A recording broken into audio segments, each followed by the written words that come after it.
Est-ce que la France est le prochain pays, la prochaine victoire? Oui pour Olivier, Antoine et Frédéric. Non, c'est pas souhaitable, c'est ce que dit Stéphane. On va regarder la consultation sur nos réseaux sociaux. Allez, on envoie les copains. Est-ce que c'est le oui? Est-ce que c'est le non? Yes. C'est le oui qui Yes. est devant. C'est une victoire À de Stéphane Manigold.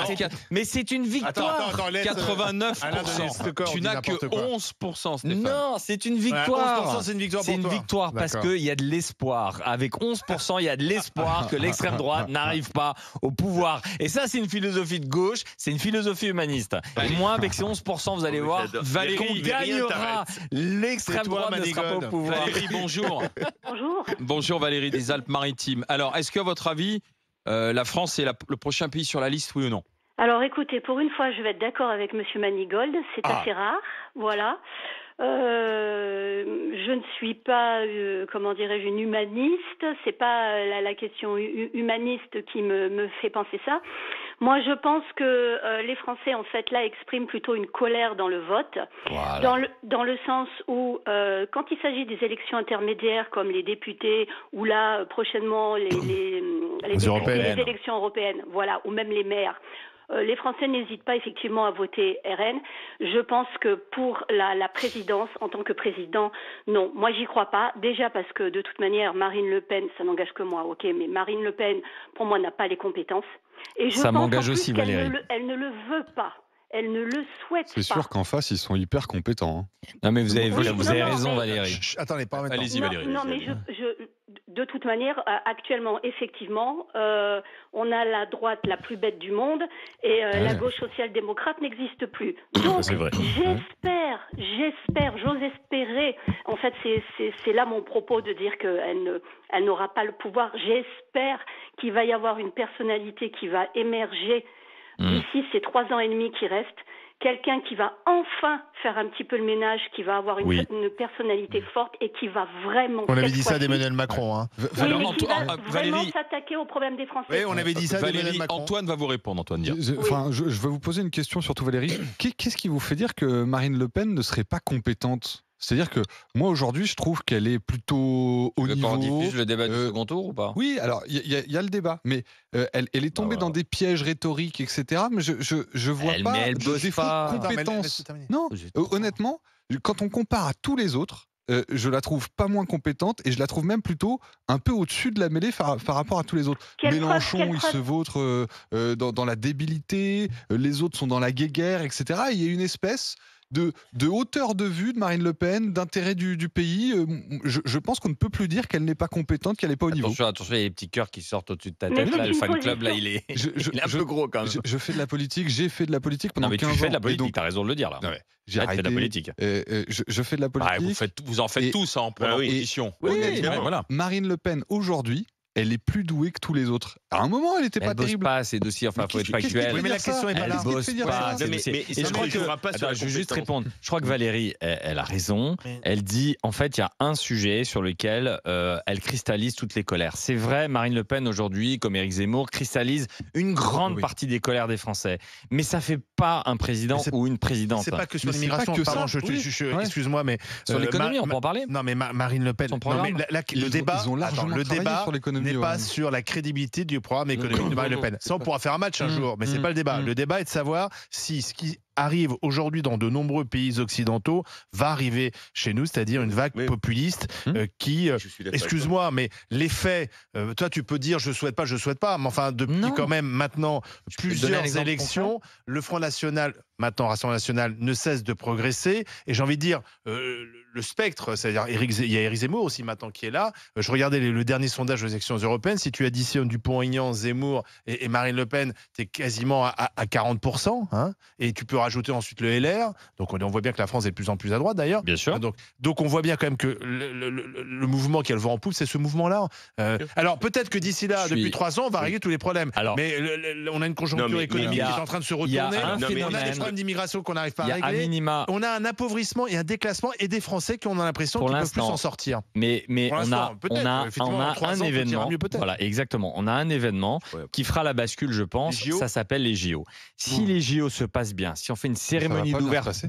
je peux finir. C'est ça. Si on fait une cérémonie d'ouverture, ce que je souhaite, au moins aussi belle que celle de Londres, où on fait rayonner. Tu vois, moi, je suis revenu du Japon, où Tokyo a eu les JO en 2020, en plein Covid. Il n'y avait pas beaucoup de spectateurs.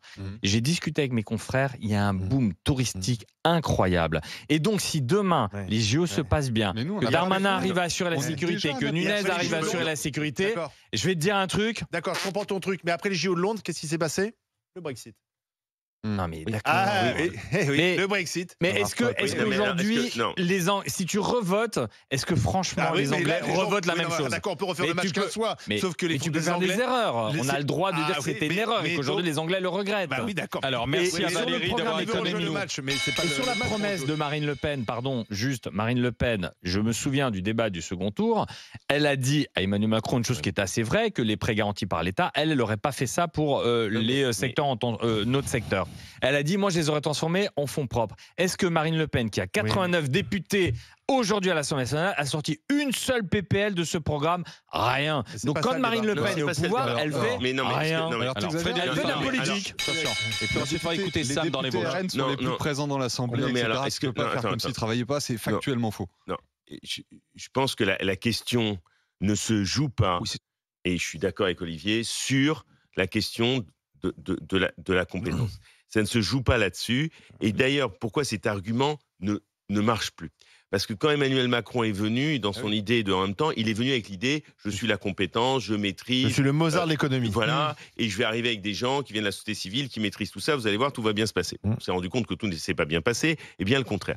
Donc aujourd'hui, ça ne va pas se faire sur une compétence de programme économique contre programme économique.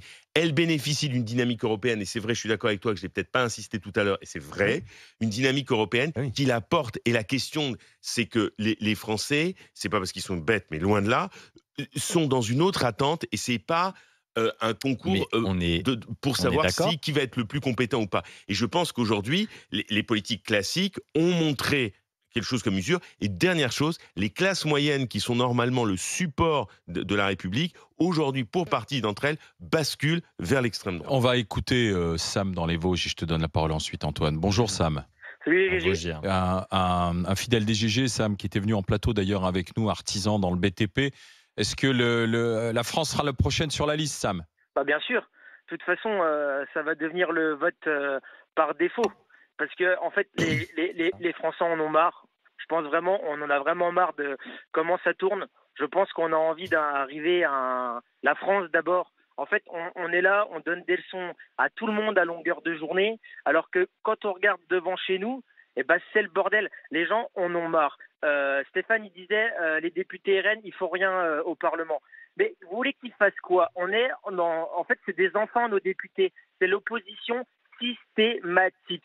En fait, s'il n'y a pas un candidat qui émerge et qui est capable de dire « moi, je prends le meilleur de la gauche, le meilleur du centre, le meilleur de la droite, le meilleur de l'extrême droite, le meilleur des communistes », on n'y arrivera pas. Quand Ruffin a une bonne idée, il faut dire que Ruffin a une bonne idée, même si moi, je ne vote pas pour son parti politique, mais je suis capable de le reconnaître.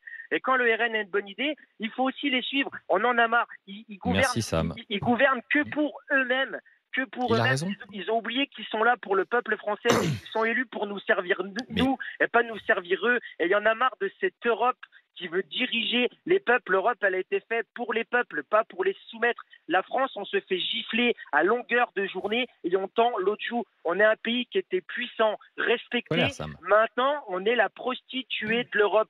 Tous nos savoir-faire, il est parti à l'étranger. On n'a jamais demandé de contrepartie. On est l'un des premiers producteurs d'électricité européens, la première force militaire européenne, et on se soumet au diktat de Bruxelles. Il y en a marre.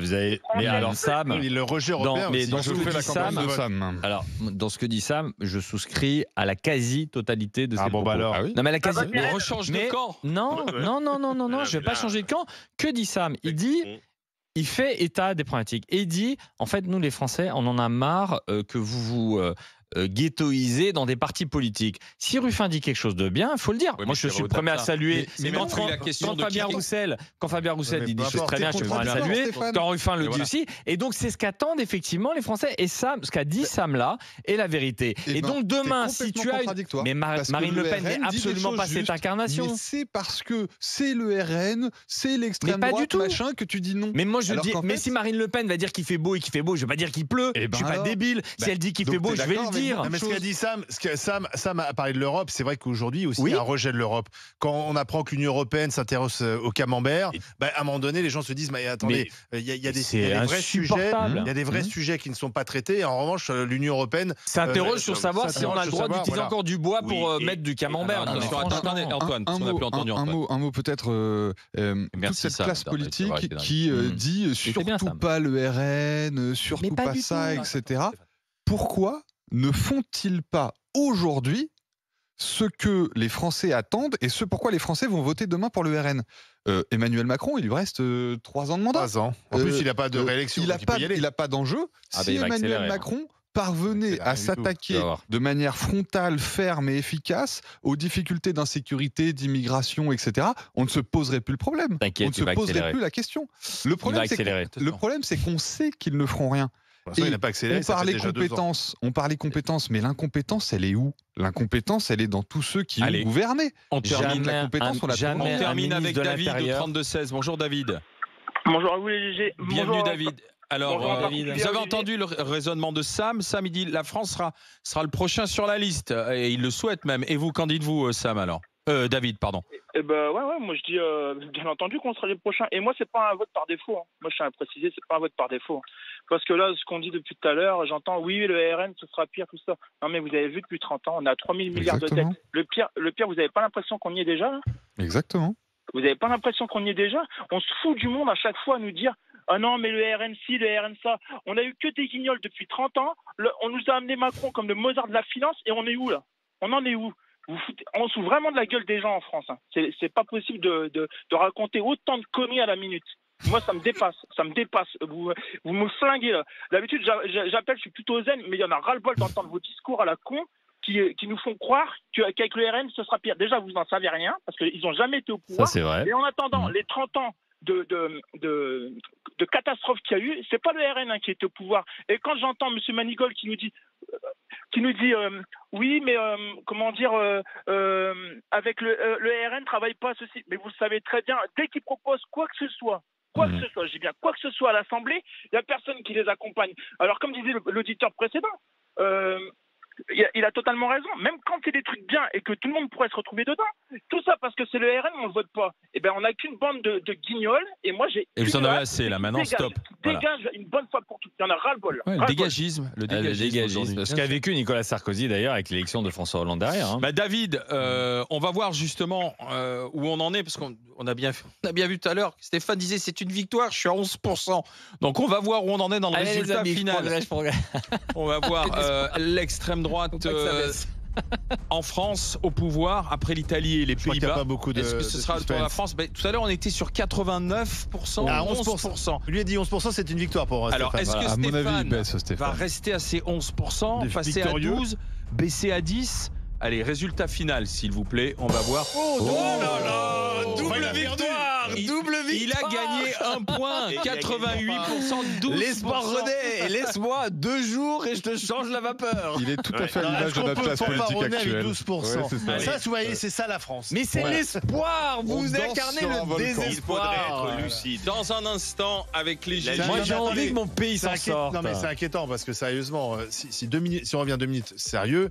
88% des gens qui pensent que c'est inéluctable, la France va mal. Hein. Les gars, il faut se réveiller. La France va mal. Il n'y a qu'Antoine Diaz qui se réjouit. On est la heureux. France va mal. Ça va enfin changer. Tu vois, mais 80, on et peut toi, penser. Tu te réjouis de 12%, tu devrais pleurer. Mais parce que déjà, un sentiment, c'est pas un vote. C'est pas parce que 88% des gens. C'est un sentiment très fort. Mais c'est un sentiment que je comprends, puisque d'où mon hésitation. Simplement, je dis que les partis dits républicains doivent se réveiller, doivent avoir un électrochoc, et que la France n'élira pas un gestionnaire. Ça, c'est clair. Au final, c'est le peuple qui décide. Exactement. Même parfois mal, mais il décide. Mais c'est lui qui est souverain et c'est lui qui fait ses choix.